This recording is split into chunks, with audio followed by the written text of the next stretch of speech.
Dans cet épisode, vous verrez que Tanuja est dans la cabine et pense « Je ne comprends pas ce qui m'arrive, ça continue d'arriver ». Puis elle se souvient de ce que la prêtresse lui avait dit. « Ce que tu veux n'arrivera pas. Seul ce qui est écrit dans ton destin arrivera. Ton destin a été écrit avant même ta naissance. Ta vie passée est l'histoire de cette vie. » La prêtresse donna alors une pierre à Tanuja et lui dit « Gardez cette pierre avec vous, elle vous rapprochera tous les deux. Vous savez qu'il vous attend depuis longtemps. Votre destin vous mènera là où vous êtes censé aller. » Tanuja se souvient des paroles de la prêtresse et se dit « Ces paroles sont vraies. Mon destin m'a amené ici. Mais qui est ici que je suis censé rencontrer ?» À ce moment-là, un employé vient l'appeler pour le déjeuner. Tanuja lui dit qu'elle ne veut pas déjeuner et qu'elle fera réparer ses chaussures en attendant. La jeune fille répond « Notre patron s'en fiche, de toute façon, il n'est jamais heureux au bureau. » Tanuja est choquée et se demande « Comment un patron peut-il être comme ça ?» Rishi conduit sa voiture. Il se souvient des paroles de Manpreet. « Tu ne m'aimes plus comme tu le faisais quand Tanu était en vie. » Rishi pense alors à la façon dont Manpreet, Tanu et lui s'amusaient ensemble. Lorsque Rishi se mettait en colère contre Manpreet, Tanu le protégeait. Rishi regarde la photo de Tanu et lui parle. « Tu me manques tellement, s'il te plaît, reviens. » Tanuja pense. « Mon patron ne sourit même pas. Je dois faire très attention à ne pas commettre d'erreur aujourd'hui. Mon premier jour au bureau.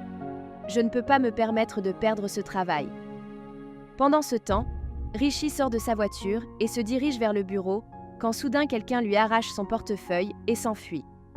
Tanuja se trouve également dans la même zone. Le voleur, en courant, tombe et Tanuja pense que le portefeuille lui appartient. Elle commence à poursuivre le voleur pour lui rendre le portefeuille pendant que Rishi court après eux deux. Alors que Tanuja s'arrête, Rishi voit son portefeuille avec elle. Il pense que Tanuja l'a volé. Rishi attrape Tanuja et elle explique. « Je pensais que ce portefeuille appartenait à cet homme et j'essayais de le lui rendre. » Rishi lui attrape la main et Tanuja lui demande de la lâcher. Rishi dit « Vous êtes un gros problème pour moi. Savez-vous à qui appartient ce portefeuille ? Il appartient à Rishi Singh Bedi. » Il insiste pour qu'elle l'accompagne.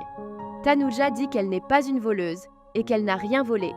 Rishi l'accuse d'être complice du voleur. Rishi dit à Tanuja qu'il ne lâchera pas sa main. Alors qu'il l'entraîne, Tanuja se souvient de leur vie passée et de leur mariage. Elle a le vertige. Rishi lui dit d'arrêter de jouer et de venir avec lui. Tanuja se souvient des paroles de la prêtresse selon lesquelles le destin les réunirait. Rishi appelle la police. Pendant ce temps, Nidhi s'excuse auprès de Vidhi et Neha, disant qu'ils ne devraient plus se battre. Neha explique pourquoi elle est venue à Mumbai, pour leur faire découvrir le monde. Elle dit que s'ils veulent réussir, ils doivent travailler dur et épouser rapidement un homme riche. Bani suggère d'épouser un homme riche et de prendre tout son argent.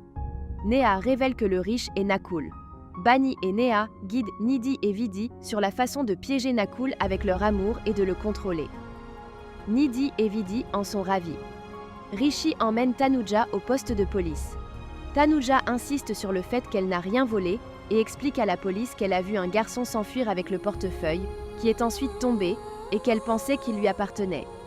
Rishi ne la croit pas. Tanuja se met à pleurer. Grand-mère cherche Tanuja à l'extérieur du temple. Tanuja pleure devant Rishi au commissariat de police. En la voyant pleurer, Rishi ressent quelque chose dans son cœur. Il dit à Tanuja qu'elle n'aurait pas dû voler en premier lieu.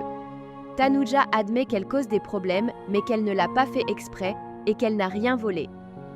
La dame inspectrice commente que cela ressemble à une histoire d'amour, ce qui met Rishi en colère. Il lui dit de se taire. Tanuja suggère de vérifier le portefeuille. Si tout l'argent est là, c'est qu'elle n'a pas volé. Rishi dit que ce n'est pas une question d'argent, elle a volé quelque chose d'encore plus précieux. Tanuja l'accuse de l'avoir piégée. Rishi montre sa carte d'identité, puis montre au policier une photo de Tanu en disant « C'est la chose de valeur ». Tanuja se demande ce qui lui est si précieux au point de lui être plus cher que sa propre vie. Merci d'avoir regardé. Comment avez-vous trouvé cette cri ?